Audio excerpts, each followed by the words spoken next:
कुछ ही देर में पहुंचने वाले हैं हम गुप्तेश्वर महादेव पहाड़ी डोंगरगांव।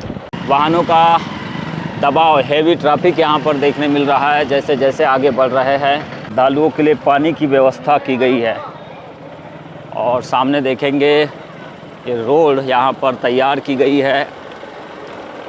काफ़ी सारे श्रद्धालु आज महाशिवरात्रि पर गुप्तेश्वर महादेव जी के दर्शन करने के लिए, पूजा अर्चना के लिए पहुँचते हैं।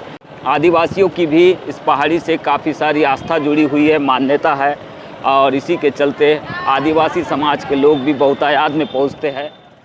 तो लास्ट व्लॉग में हमने आपको दिखाया था कचारगढ़ पहाड़ी और कचारगढ़ गुफा के बारे में आपको विस्तृत जानकारी प्रदान की थी व्लॉग के माध्यम से। आज के इस व्लॉग में हम गुप्तेश्वर महादेव पहाड़ी डोंगरगांव की बात करेंगे, यहाँ पर मौजूद गुफा की बात करेंगे और पहुँचने वाले श्रद्धालुओं की भी बात करेंगे। क्योंकि यहाँ पर सभी धर्म के लोगों की आस्था इस पहाड़ी से जुड़ी हुई है। आदिवासी जहाँ शंभू शेख नरका पंडुम के तौर पर महाशिवरात्रि का पर्व मनाते हैं, तो वही हिंदू समुदाय के लोग महाशिवरात्रि यानी कि भगवान भोलेनाथ की पूजा के तौर पर इस पर्व को बड़े ही आस्था के साथ मनाते हैं। उसी की ये भीड़ हम आपको दिखा रहे हैं डोंगरगांव पहाड़ी से, जहां फिलहाल श्रद्धालुओं का तांता लगा हुआ है। महाशिवरात्रि के पावन अवसर पर लोगों की यानी कि श्रद्धालुओं की भारी भीड़ उमड़ पड़ी है और इसी भीड़ का दृश्य आप हमारे इस व्लॉग के माध्यम से देख रहे हैं। लगातार यहाँ पर जो है लोगों की भीड़ पूजा अर्चना के लिए, भोलेनाथ के दर्शन के लिए पहुँच रही है। और इसी के चलते रास्ते में जो है 100-100 मीटर की दूरी पर इस तरह से ब्लॉकेज तैयार हो रहे हैं, क्योंकि लोगों की, श्रद्धालुओं की काफ़ी ज़्यादा भीड़ यहाँ पर है। युवा है, महिलाएं हैं, बच्चे हैं, बुजुर्ग हैं, सभी तरह के लोग हैं।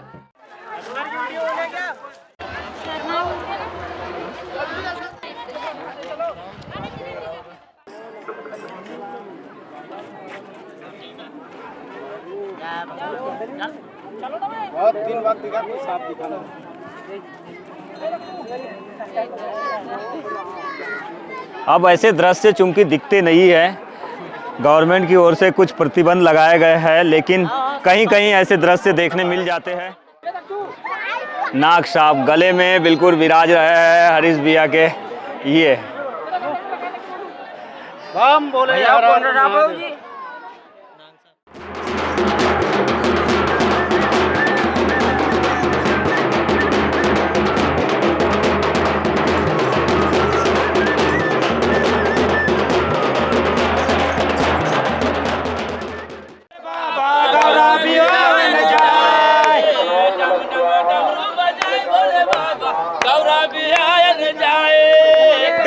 डमरू बजाए बोले बाबा गौरा बियान जाए। भगवान भोलेनाथ जी को आज महाशिवरात्रि के पावन पर्व पर त्रिशूल चढ़ाने के लिए, त्रिशूल अर्पण करने के लिए श्रद्धालुओं का जत्था यहाँ सीढ़ी पर दिखाई दे रहा है। पास में ही एक छोटा सा मंदिर है और इसी मंदिर में ये त्रिशूल अर्पण के लिए श्रद्धालु यहाँ पर कतारबद्ध दिखाई दे रहे हैं। दूर दूर तक आपको यहाँ पर श्रद्धालुओं की भीड़ दिखाई दे रही है।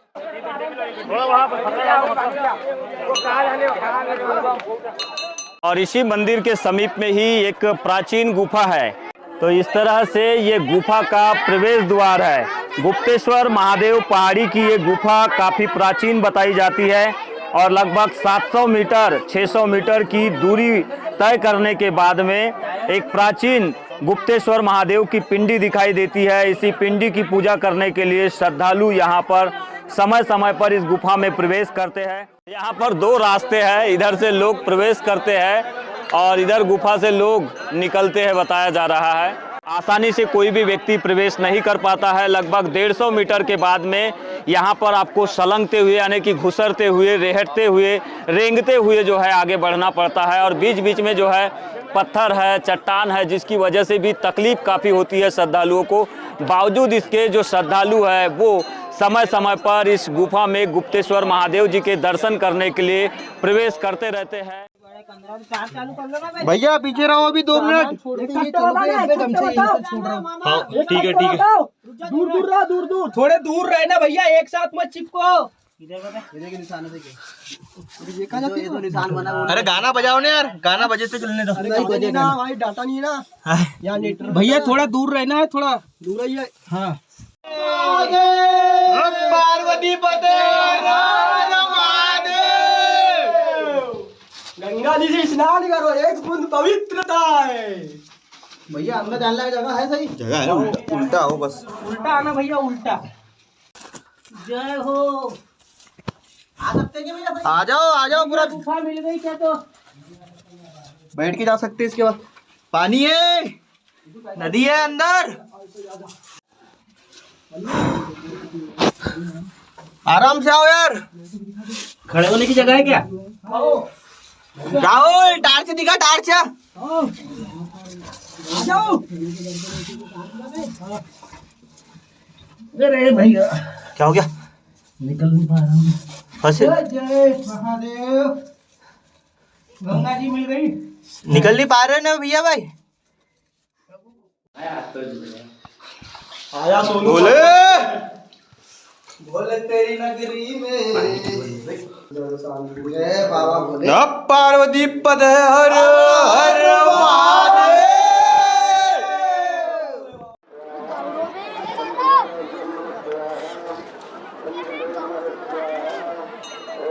दाग हुई है कपड़े में मेरे। ए मां वाटर रे। गुप्तेश्वर महादेव पहाड़ी की प्राचीन गुफा से निकलकर अब हम आदिवासी मढ़िया में पहुंच चुके हैं। यहाँ पर आदिवासी समाज के भूमिका मौजूद है। दरअसल जहाँ पर भी गुफाएं, पर्वत, पहाड़ होते हैं वहाँ पर आदिवासियों का निवास होता है। और इसी वजह से जहाँ शिवरात्रि के इस पावन अवसर पर हिंदू समुदाय के द्वारा पूरे देश में महाशिवरात्रि का पर्व मनाया जा रहा है, तो दूसरी ओर आदिवासी समुदाय के द्वारा भी शंभू शेख नरका पंडुम के तौर पर देश के कई राज्यों में इस पर्व को मनाया जा रहा है। और यहाँ पर आप देखेंगे कोयावंशी समाज के द्वारा गोगो पूजन किया जा रहा है, जिसे पंच तत्व का पूजन कहते हैं, प्रकृति पूजन हम कहते हैं। तो ये पूजन भी यहाँ पर चल रहा है।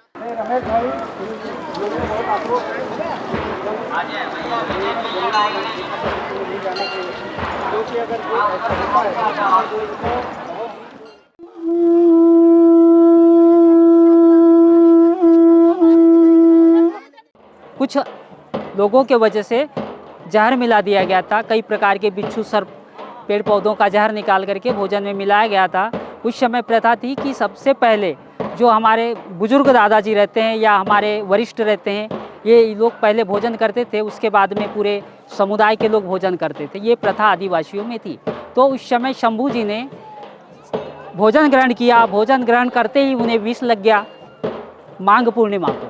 तो माघ पूर्णिमा से 13 दिन तक शंभू जी अचेत रहे, यानी जहर लग गया था उनको, अचेत अवस्था में रहे। और 14वां दिन पूरे आदिवासी समुदाय ने मिल करके उनकी उपासना किया और रात्रि के समय जागरण किया। और उसी जागरण में हमारे शंभू दादाजी को चेतना आई और उसी उपलक्ष्य में हम लोग ये शंभू नरका के नाम से इसको जानते हैं और मनाते रहते हैं।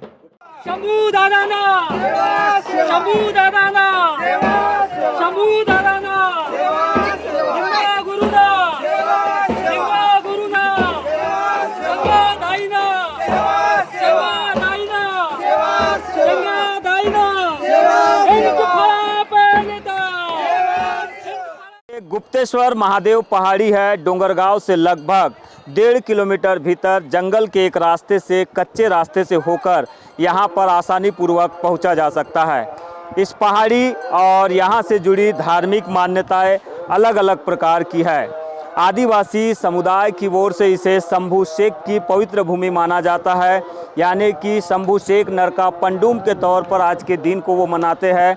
तो वही हिंदू समुदाय की ओर से देश भर में आज के इस दिन को महाशिवरात्रि पर्व के तौर पर मनाया जाता है। और इसी वजह से काफ़ी सारे लोगों का, श्रद्धालुओं का हुजूम इस प्राचीन गुफा के पास स्थित मंदिर में त्रिशूल चढ़ाने के लिए, माता गौरा और शंकर जी की शादी की वर्षगांठ मनाने के लिए, उनकी आस्था के मुताबिक पूजा करने के लिए बहुतायत में लोग पहुँचे हुए हैं। काफ़ी सारे श्रद्धालु आज के इस दिन त्रिशूल चढ़ाकर भगवान भोलेनाथ जी को प्रसन्न करते हैं, तो कुछ लोग उनको बिल्व पत्र। मायकाल रेंज है, इस मायकाल रेंज के अंतर्गत गंडो द्वीप है, जो कि वर्तमान में छिंदवाड़ा ज़िले के अंतर्गत है। उसी पर्वत श्रृंखला से जुड़ी हुई ये पहाड़ी है और वहीं पर गंडो द्वीप के राजा शंभू शेख का वास हुआ करता था, जिन्हें छल से मारने की कोशिश की गई थी एक जहरीला पदार्थ खिलाकर। तो उनकी जागरण के तौर पर 13 दिनों तक आदिवासी भूमिकाओं के द्वारा गोंगो पूजन करते हुए जागरण किया गया था। 13वें दिन उन्हें होश आया था, जिसके बाद से वो इसे शंभू शेख नरका पंडुम के तौर पर मनाते हैं। इस तरह की मान्यताएं आदिवासी समुदाय में है, जबकि हिंदू समुदाय में अलग प्रकार की धार्मिक मान्यताएं हैं। और धीरे धीरे अब इस महादेव पहाड़ी के प्रति लोगों की जानकारी अब पहुंच रही है। सोशल मीडिया के इस दौर में तो हर साल बहुतायत में लोग यहां पहुंच रहे हैं। में हमने आपको गुप्तेश्वर महादेव पहाड़ी की धार्मिक आस्था, मान्यता और गुफा के बारे में जानकारी दी। अब हम आपको जानकारी दे रहे हैं यहाँ की प्राकृतिक छटाओं के बारे में और इन चट्टानों के बारे में। दरअसल ये जो चट्टानें यहाँ पर दिखाई दे रही है, ये ब्लैक रंग की रॉक्स जो है वो कैल्साइट चट्टानें कहलाती है। भूगर्भ वैज्ञानिकों के माध्यम से यदि इन चट्टानों पर शोध किया जाता है तो निश्चित ही यहाँ पर भी कुछ न कुछ मिनरल्स जरूर पाए जाएंगे, क्योंकि ऐसी चट्टानों का संबंध जो है वो मिनरल्स से अक्सर जुड़ा होता है। तो बालाघाट ज़िले में ऐसे पहाड़ों और चट्टानों के बारे में काफ़ी सारी जानकारियाँ आपको समय समय पर मिल जाएगी। अनेकों ऐसी जगह है बालाघाट में जहाँ पर आपको केव्स भी मिलेंगे, चट्टानें भी मिलेंगे और मिनरल्स भी मिलेंगे। वैसे भी बालाघाट ज़िला हिंदुस्तान कॉपर लिमिटेड यानी कि तांबे की खदान के लिए भी जाना जाता है और मैंगनीज खदानों के लिए भी जाना जाता है।